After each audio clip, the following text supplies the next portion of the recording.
First story is titled, Am I the a-hole for putting a padlock on my son's bedroom door? My female 41, son 22, left for basic training last Friday. I cried for days and I miss him very much. He called once to let me know that he was safe, but I most likely will not get to talk to him for the next 12 weeks. I went to grocery store on Sunday, and when I came home, I heard my daughter, 16 female, screaming at my middle son, 20 male. When I went to see what was going on, I saw my middle son carrying a laundry basket full of my oldest son's clothes and his PS4. I also saw my husband, 42 male, all of my kids' bio father, putting the rest of his things in garbage bags. My daughter was screaming at both of them to put everything back, and that it was Trev's things and not garbage. I asked both my husband and middle son what on earth was going on. My son said that his father told him he could take what he wants. At that point, I was livid with both of them and said that this was still Trev's home, and that until he told me otherwise, those were still his things and they will be kept in his room until he asks for them. My husband said that it didn't matter. Trev was a man now, and his home would be wherever the military sent him. I told my husband that he was being cruel to Trev and that this would always be his home. My daughter was hysterical at this point, and I told them both that they were despicable for treating his room and things like a shopping mall. The next day, I went out and bought a padlock for his bedroom door, and I have one key in the glove box of my car, and the other will be taken to my office and locked in my filing cabinet. When my husband saw the padlock, he flipped and told me that I was being overdramatic, and that this was his house and he would just take a crowbar and pry it off.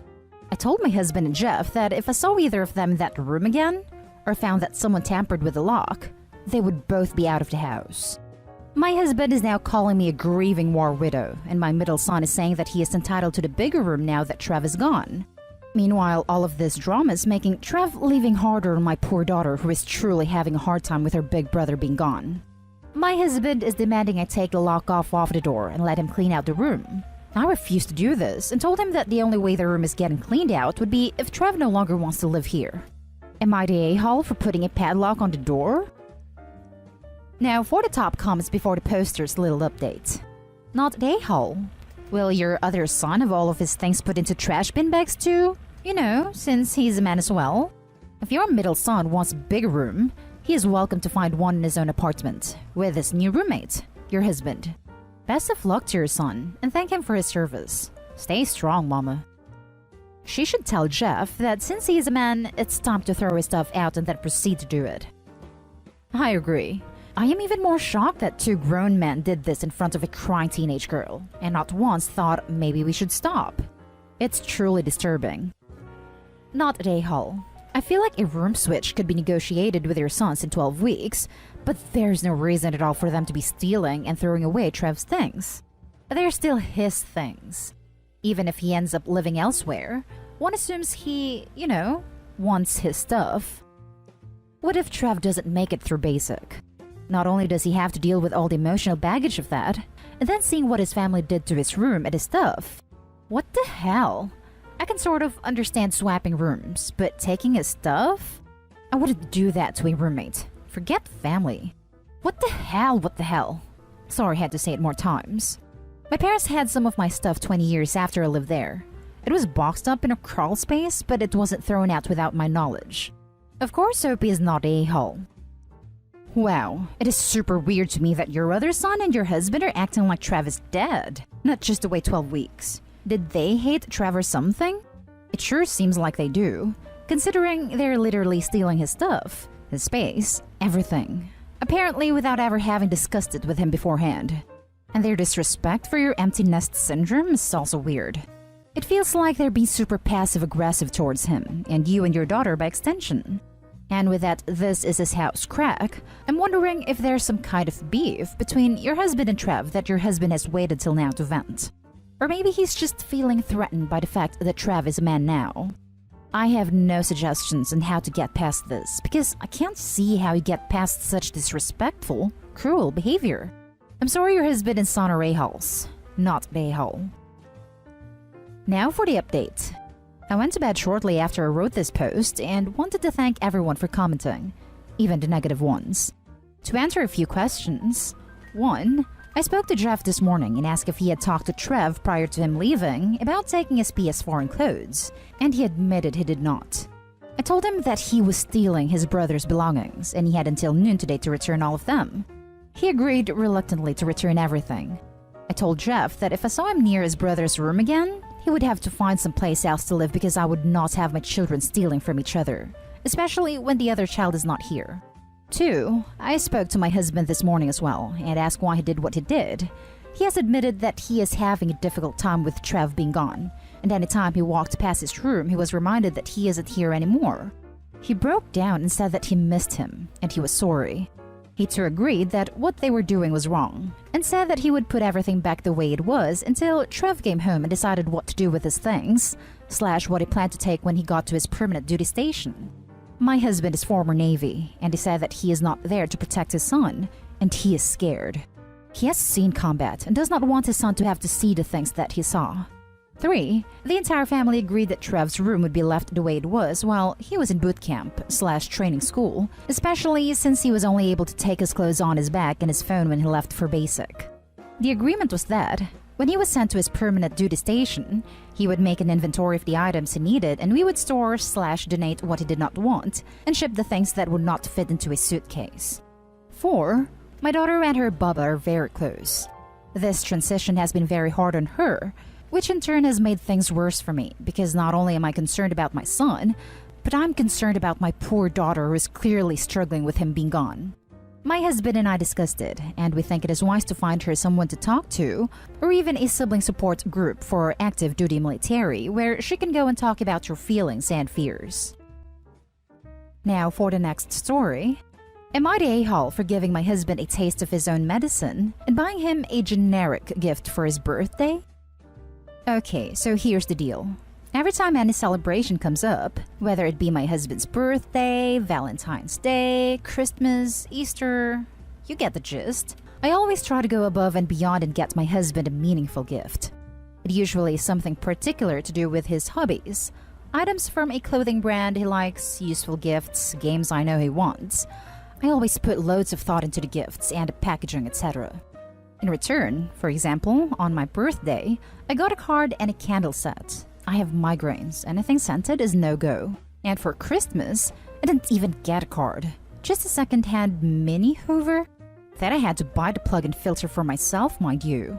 I do not expect the world from him. And I've told him if he struggles with gift ideas, to just ask me. Or get me a card and some flowers, but he never listens. This has been going on for years, and every time his birthday or any other holiday comes up, I ensure to give him really personalized gifts. Yet, I always receive very random things that I just have no use for. We've had so many conversations about this, but he hasn't changed at all. So this year, I was upset because I subconsciously had so many awesome gift ideas planned out for him. But I thought back to the last time he gifted me that second-hand, half-put-together mini Hoover, and thought, hey, if he doesn't want to put in any effort, why should I? So I got him some new underwear and socks, which he actually needed, lol, and a card and flowers. When I gave him the gifts, he looked disappointed. He asked if he'll get his second half after dinner, and I said no. These are your gifts. He got very sulky and snappy with me afterwards, and I think it definitely soured the evening with that. He didn't call me an a-hole straight up, but did say I wasn't nice for not putting in much effort like I usually do. I told him this is about as much effort as he puts in for me, every single holiday. He got mad and left to go to the bedroom, where he still is now. So, am I the a-hole for showing the same amount of effort and giving my husband such generic gifts? Not the a-hole. I told him this is about as much effort as he puts in for me, every single holiday. He got mad and left to go to the bedroom. He's mad because you're right. And he left because he has no way of justifying his lack of consideration / effort. You've talked to him about this before, told him to ask you for gift ideas or just give you flowers, and he simply hasn't bothered. But with the complete lack of care he shows you, he feels entirely entitled to you going above and beyond for him. He's an a-hole, and he needs to change. 100%. He can rot until he changes. Not the a-hole, and all of these stories that get posted of extremely thoughtless, lazy, and / or disappointing husbands are way too common. It's because our society makes it okay for men to be inept as husbands and fathers. I don't watch much TV anymore, but it's treated as humorous for men to suck at domestic labor. I'm just aghast at how many posts here have men hide in their man caves, playing video games or watching porn while all the dishes / childcare / pet care / cooking / cleaning gets shoved off onto the women in their lives. The next story is titled, "Am I the a-hole if I tell my wife I don't want to have kids because I don't think she can look after them well?" I've 32 male been married to my wife, 29 female for about 7 years. We have discussed having kids before, but we always had to wait a couple of years until our careers were more stable. We've been enjoying our child-free lives, but about a year back, we decided things were going pretty well for us and thought it's about time we had our baby. Working from home also frees up a lot of time for extracurricular activities. We haven't had any luck so far, but we're having the when it happens mentality, so we're not rushing anything. Sometime around October last year, wife suggested that we should get a puppy. We're both animal lovers, and we thought it was a great time since both of us would be at home and we could watch over and house train it. We got the puppy, and we both love him dearly. But ever since we got him, I've had to bathe, feed, and clean up after him. Don't get me wrong, she helps out as well, but I would say it's a 90-10% ratio. It gets extremely tiring after a while, and sometimes I just want to kick my feet up, have a nice beer, and watch TV without being interrupted with, "Hey, the puppy just peed. Can you come clean it up?" It carried on for a couple of months, and a couple of nights ago after a long Zoom session for work, I exploded and told her that she needs to do her share of looking after the puppy, and I'm tired of being the one who does all the work. She told me I was being calculative and trying to undermine her. I told her that it's clear that I've been doing all the dirty work, and all she wants to do is play with the puppy. This is where I might have gone too far. I told her if I can't trust her to look after our puppy, how can I trust her to look after a baby? If we had a baby, I won't be able to take cleaning up after him all the time, and she had to do her share as well. If she was going to act the same way, I would rather not have a kid. She screamed at me, burst out into tears, and left the house. She has been staying at her parents for a few days now, but things don't really seem to be improving. Her parents are telling me it was a horrible thing to say, as looking after a puppy is not the same as a baby, and that she would make a great mom, and that I should come over and apologize to make things right. Personally, I feel like it was harsh, yet I had to make a stand. I wouldn't know what to do if a baby comes along and she continues acting the same way. So Reddit, am I the a-hole for the way I acted? Now for the top comments. Coming from someone who does have kids, not the a-hole. Her response is typical of someone who lacks insight and objectivity. Yes, a dog and a child are not the same, but people who act this way often carry it into parenthood. If you ask me, you dodged a bullet here. Do not reproduce with this person if you want equality in a relationship. I'm afraid because we were able to come to a decision well with most other stuff like family, finances, and chores. But with the puppy, it just seems like she doesn't want to do the dirty work, and I'm not really sure why. Speaking to her doesn't really help either because she brushes it off. She screamed and burst into tears because you were 100% right. Maybe you were the a-hole, but that doesn't mean you were wrong. I think your last sentence sums up a lot of posts on the sub. Brutal honesty is usually seen as an a-hole move because it's very rarely warranted. However, in the cases we see here, things have usually escalated to a point where the harsh truth is needed. Not an a-hole. Yeah, it was a harsh thing to say, and in the future you need to talk about this sort of stuff rather than holding it in until you explode. But your logic isn't exactly off the mark. A puppy's a hell of a lot easier to care for than a human. So if she's doing close to nothing and relying completely on you, and you may not have the time to do the same for a child, then I just reiterate what I started with, that you should communicate these things earlier to avoid a blow-up situation. We have spoken about it before, but she often brushes it off. She feels that by playing with the puppy during the day, she has done her part, and somehow my explanation doesn't get through her. Now for the last story.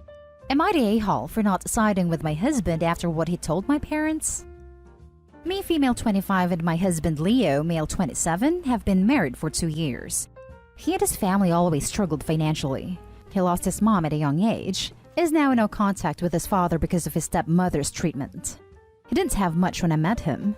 He's a very emotional and prideful person. Sometimes tends to be irrational. He injured his leg 6 months ago in a truck accident. He's using crutches, unable to walk without them, and can't work. He doesn't have a degree, but used to work in construction. Has an ongoing pain. And medication isn't helping, and I'm worried about it.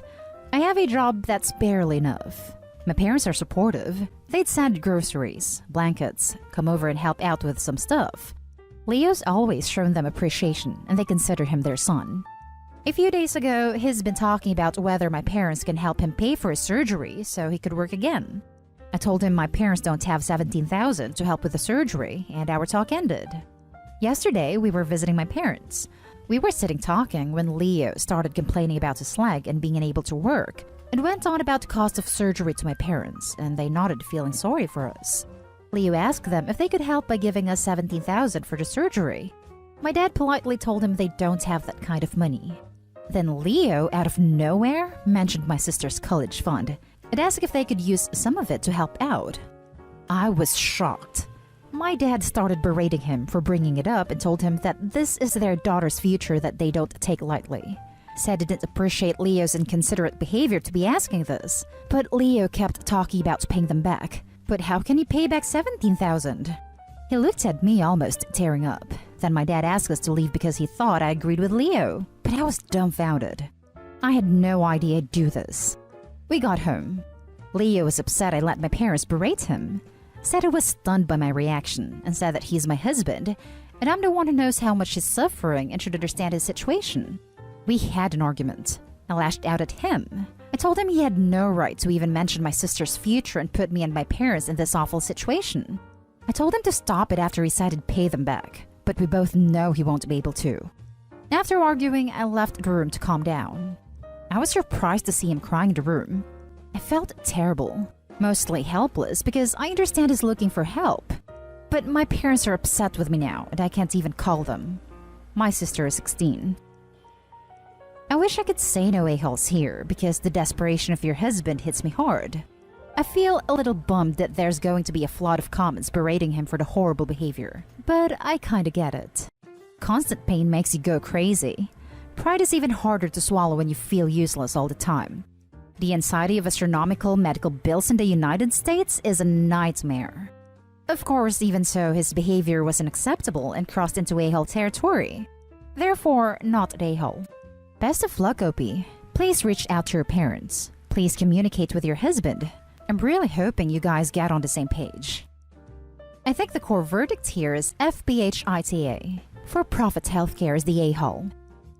Not an a-hole. It sure takes a certain amount of something to ask your in-laws to give you your sister-in-law's college fund after your wife told you they could not afford to do so.